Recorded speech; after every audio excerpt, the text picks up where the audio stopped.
Hello there, Ray here. And in the recent snapshot that came out with Compost. Compost is a pretty unique block as it provides a lot of different types of mechanics into the game of Minecraft. Today I'll be going over some simple farms that you can easily use to make compost, as well as some facts about compost, and in the end I'm going to show a couple of glitches that are in the snapshot. Composters can be crafted with 3 planks as well as 4 fence, and you can put vegetation into them, and once full they will produce 1 bone meal. Now the type of vegetation they put in determines how fast it will fill up. So we went through all the vegetation and we sorted them depending on how much it takes to fill up a composter.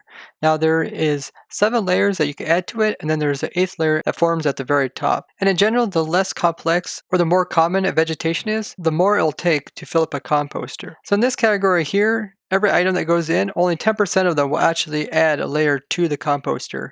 So this includes quite a few different things, including all the different saplings, all the different types of leaves. There's also grass in here, which does have to be sheared, so it's not that easy to acquire. But then a bunch of seeds. Then there's kelp as well as dried kelp, and then there's the sweet berries and even seagrasses in this category, which also needs to be sheared. So essentially what I did is I just filled up this chest full of items, then I had them go into this composter with this hopper pointing on top, and then a hopper on the bottom would pull out all the bone meal that is formed, and then the outcome is down here. So what I did is I took this amount here and times the 7, because that's how many layers it would take to make this amount. Then I would divide that outcome with the total number of items it would take to fill up a whole chest. And that gave me the percentage of how many items it takes to make per layer. So this category here, only 10% of the items are actually going to form a layer. So this category is 10%, and the next category is 20%. So these items are a little bit better to have inside of a composter. So we got melon slices, cactus, vines, which need shears to be harvested. We also got tall grass, which really isn't obtainable in survival, but it's also included. We got sugarcane as well as dried kelp, which has to be crafted. So a whole chest of that will produce this much bone meal. Now the next one here is 50%, and there's quite a few items that come into this category, which includes all the different types of flower types, small as well as tall. We also got all the basic types of crops like your carrots and potatoes and even your wheat. We got both types of ferns, large as well as small. We got both mushroom item types as well as carved and just normal pumpkins and melon blocks themselves. We also got things like cocoa beans and lily pads, which are very hard to farm up unless you AFK fish. And we got apples that can come from tree farms. And then the top chest here, we got some more flower types, as well as sea pickles and beets. So a whole chest at 50% will produce this many items. Now the next percent is 80%, meaning that 80% of the time an item will add a layer to this, so it's pretty good. And in this category, we got a couple of nicer items, such as the potatoes that are baked, we got the bread, we got cookies, we got all the different types of mushroom blocks, which also include the stem block. And we also got hay bales, which are crafted. A whole chest at 80% will produce this many bone meal. Now the last category is 100% chance. Every time you add one of these, it's going to add a layer onto here. And these include cakes as well as pumpkin pies, which are pretty complex recipes. Both have to be crafted up. And a whole chest at 100% will produce this many bone meal. Now composting down materials into bone meal seems pretty inefficient as it takes a lot of materials just to produce a cup of bone meal. But this is a sort of farm that you kind of put in the background and just let it constantly be working. Especially a lot of these materials, we might have extra material and you want to convert it into compost. But especially this would be important for early game as well as people that play on like peaceful mode where they don't have skeletons in the first place to convert bone meal over. Now there is also the option of like my automatic fish mob farm, which automatically produces bone meal because when the fish die, they have a chance of dropping bone meal. But composters also have many other useful mechanics, such as you can stick a comparator up to them, it can read the contents that is inside them, similar to that of like a cauldron. So here's a composter with nothing inside of it, and you can see it puts an output of nothing. And then here we got one that has a level of 1. So if we look in the top right hand corner, it says composter level 1, and that's just how much we put inside of it. And then from here, you can see that we get an output that goes at 1 single strength, and then 2 produces 2, 3 is 3, 4 is 4, and 5 is 5, and 6 is 6. Now 7 is a little bit different because what happens is that when you go ahead and put in the last layer here, it's going to go from 6 to 7. And then after it's 7, it's going to finalize all by itself automatically, and it's going to move into layer 8. So currently we're at 6, very similar to that one. And then when I put the last layer in, so I click one time for the player, and then it's just going to automatically move it to 8. And the problem with this is that a lot of people want to use this for redstone, And obviously having tons of different types of signal strength is very nice, but the only problem is there should be a way to prevent it from crystallizing on top. Maybe if you put like a block on top of it or something, you can prevent it from moving from signal strength of 6 straight up to signal strength of 8. Otherwise, right now, it's never useful for having a signal strength of 7, as it only stays that way for a very brief moment. This is going to make Redstone very nice, similar to how the cauldrons did when they came out, as each of the composters have these unique signal strength, and the composter is also not a tile entity, so it's not like a hopper. It's just considered like a normal block, and this is just visual. A lot of people ask, can you stand on top of this? No, this is similar to a cauldron, just visual. You can go directly inside of it. They made a couple more changes to the snapshots afterwards so that the composters can be moved very similar to cauldrons, as they are both just blocks and not tile entities. As you guys know, like tile entities such as droppers can't be pushed by pistons. But here we go, we got our cauldron, and we can push it, and you can see we get a signal strength with this comparator. And we can do the same thing with the composter, so we can go ahead and we can push it, and we get the signal strength over here. So yeah, it's really nice for redstone, especially if you're going for different types of signal strengths.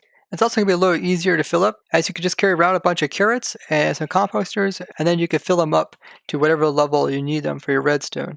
Now there is one behavior with the composters that's probably a bug. So if you have a dropper and it's pointing into another container of any type, so here we happen to have another dropper that is full. When this dropper is powered, what's going to happen to items? Well, it's going to try to push it into this container, but it sees it's full, so it doesn't do anything. So it just sits there. Now, as you guys know, cauldrons are not containers. Therefore, when we do the same kind of thing, you see the items get thrown out into the ground. And this is because this is not a container, and therefore it can throw items into it. So the composter is also not a container, so what should happen? Well, it should throw the items on the ground like this one, right? Well, when we power this, you can see that the items do not leave, and they don't try to get pushed into here because it thinks it's still a container, even though it's not a container. So this is probably a bug. But just like a hopper cannot push in stuff into a composter from the side, and a hopper has to be placed above to push it in, if you do put a dropper above it and you power it, it is actually able to push items into this. So if we look, you can see that there is now some compost in it. So it seems a bit inconsistent. Maybe they should make it so that it can be pushed in from all sides, or maybe they should make it so that cauldrons can have like water pushed into them with either like a dropper or a dispenser. But just a little funny little quirk to do with the composters. And I've wrote a bug report for this, and I placed it down in the description if you're curious. Composters are a transparent block, as they let light go through them, so you can't even send like signal strength through them. And they also have some interesting collision boxes. Now, a collision box is just when you run your character up against it. So if I would bump my character up against it, seeing how my guy runs up against different parts of it, how I run up against the side as well. So if I come in like this, and I hit the side, this is like a solid block. If I come in from in here and run up against the other side, this is very similar to that of like cauldrons as well as hoppers. They have the same type of width. Now the difference is in the bottom. So if you go over and stand the bottom, so my guy is currently standing on 0.125 meters, and this is exactly like a repeater.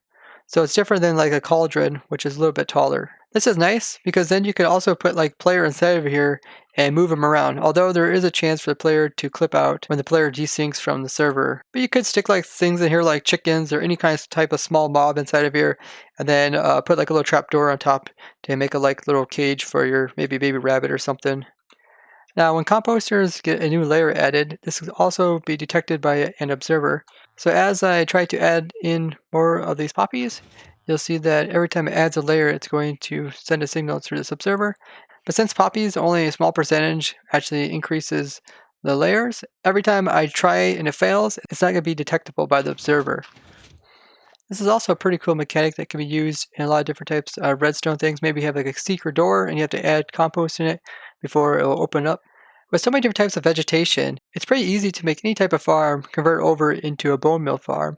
But when it comes to a bone meal farm, using something like in this category, it'll take 70 of these items just to produce one bone meal. But on the other end, you also got something like cakes, which it only takes 7 of to produce a bone meal, but they're really complex to craft up. So what you probably do when trying to make a farm, you want to look for something in the middle. During our stream, we went through all the different types of vegetation that can be used to make bone meal, And we picked out a couple of really nice ones that we think will be good to use for a simple bone meal farm that can passively be working in the background. And a really nice, easy one is just a cactus farm. As cactus farms, all you have to do is have them be inside of ticked area, meaning that the player needs to be within range of them, and they'll just naturally grow, pop off all by themselves, and their items will fall down. And what I have is just a simple cactus farm that I quickly built up. And you can see that we have the cactuses all inside of here. We got them on top of some sand. The cactus is just popping off on these open fence gates, which also allow the items to fall through. And they're all just getting swept towards the center. We got Hopper here picking up. It's going directly into a composter, and then it's going down and going into this chest here. Now, the downside to a cactus farm is that it's in the 20% category, as only 20% of the items that go into the composter are actually going to add a layer. Meaning that if you have a single cactus using like a single cactus farm, just with one block like I have here, it's going to take 10.5 hours to produce one bone meal. So this is definitely a farm that you want to run in the background. And even a little bit larger farm like I built here, which isn't that big, you can easily extend this as high as the world limit if you wanted to. But this one that has 72 cactus blocks is going to produce one bone meal every 9 minutes. So it's nothing incredibly fast, but as you're working in your area, this farm will be constantly working. And with any farm like this, you can easily increase the size and make it as large as you want. Another great farm to use for a composter is your iron farm. So what I have over here is my hidden iron farm. This is just a single cell iron farm. I designed this about 3 or 4 years ago, so it's quite old, but it still works. Essentially what happens is that we have a village that is inside of here, and then the iron golems can spawn on the platforms around here. When the iron golems do spawn, they're just going to be pushed toward the center here, and then we can just put in some lava here, which will burn them, and then their items will get picked up by the hoppers down here. So you'll get iron, but you also get poppies from the iron golems, and the thing is you can convert those poppies over into compost.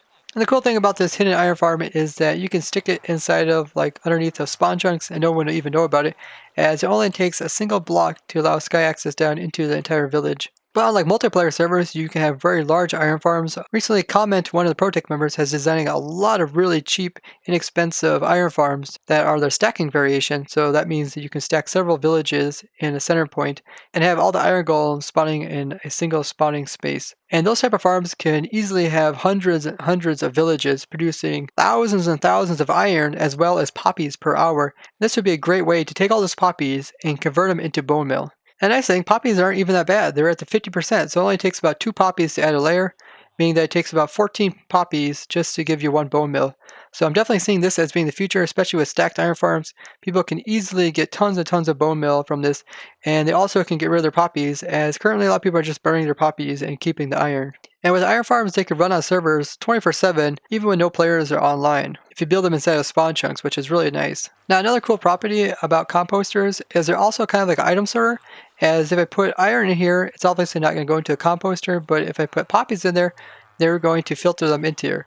So although you can go ahead and get some poppies filtered through a composter, you're obviously going to lose the poppies during that process too. So in a way, you could kind of make a cake sorter, as you can put cakes into this, but you'll lose the cake. Now obviously you can pretty much make a farm out of every single type here. Some of these farms are also going to be pretty nice, like ones that would have like a villager crop farm. So you get your carrots as well as your potatoes and like your wheat from them. And you can even take like the extra wheat seeds or extra beet seeds and you can convert that into compost. Or you can even take like the potatoes and bake them, and you can go all the way up to 80%, which is pretty high. So I might actually make a farm like that as well. Now those are nice farms because they kind of work on their own.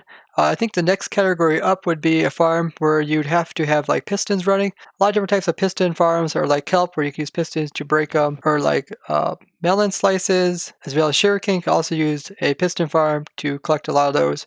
But as most of these are in the same category as cactus, cactus can easily just run in the background without any pistons running. And same goes for like pumpkin farms. Those also take pistons to break them off. Mushrooms are also a nice farm, as they can grow on their own, but you still need like pistons or water to break them off. Now we tried flower farms. They're pretty poor because with one bone meal you don't get very many flowers, and it's not enough to keep it constantly making bone meal to turn around and to make more flowers. Sea pickles is another one that also takes a lot of bone meal, but you don't actually get enough sea pickles to make that bone meal up again. Now the next level higher than that, I would say, is one that takes players to run. So something like a mushroom block farm where you need to silk touch the blocks in order to get them is also an option. And we actually designed a farm on our last stream to do this as well as to collect mushrooms, which I'll put a video about pretty soon. And yeah, thank everyone who came out to the streams. It was a lot of fun. We came with a lot of different ideas. Essentially, all these ideas I'm talking about, we came up during the stream. But then there's also like bread, which villagers could go ahead and craft.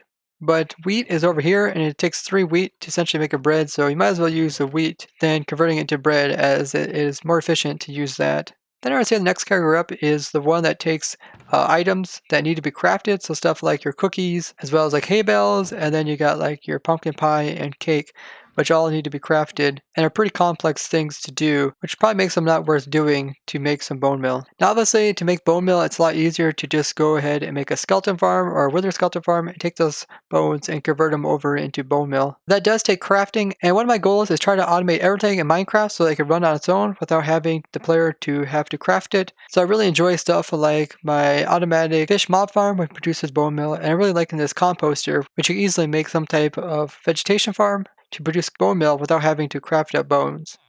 Now there's quite a few kind of funky bugs, such as this one here, where the glass panes will connect up to stuff like trapdoors and doors, and then when they close them, they don't connect anymore.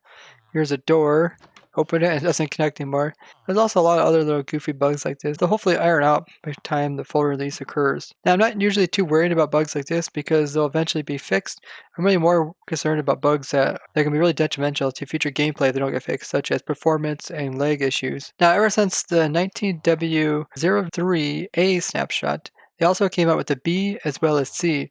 Now in these ones they fixed a lot of bugs that came about because of the snapshot, such as some entities being invisible in the world, and I know some people say they still experience this in the most recent snapshot, so maybe it's not fully fixed. But then they also came in and made it so that composters can be moved with pistons, which is really cool, as well as they fixed a bug that we noticed during our snapshots, and Civic Kitty actually went ahead and reported it. And this bug was that the villagers, as well as dogs, cats, and like chickens and also zombies, were having their hitboxes be a whole meter by meter, which made them quite large. And then when they were loaded up in like a world, they would essentially end up suffocating inside of a block if they were up against it. And talking to some other streamers, they actually had it so when they reloaded the world, they lost all their dogs as well as cats because they suffocated inside a wall, and even their chickens inside their chicken farm. Now they said they fixed a bug that when villagers as well as zombie villagers were given invisibility, they were still showing their outfits, like their professional outfits. But they went ahead and fixed this. Now they said they did fix a bug to do with baby villagers not given the proper profession. This bug doesn't seem to fix, as it doesn't matter how many times I summon in a baby villager, it's always going to be this brown coat. And same thing goes for like a zombie villager. And the baby villager zombies still have the same problem too, where they only have brown coats on. But they should actually have different types of professions shown on the baby villagers like it used to be. But they did fix one bug to do with villager zombies, that their outfits weren't showing up properly depending on what biome they are. So like this guy here, we are currently in a plains biome.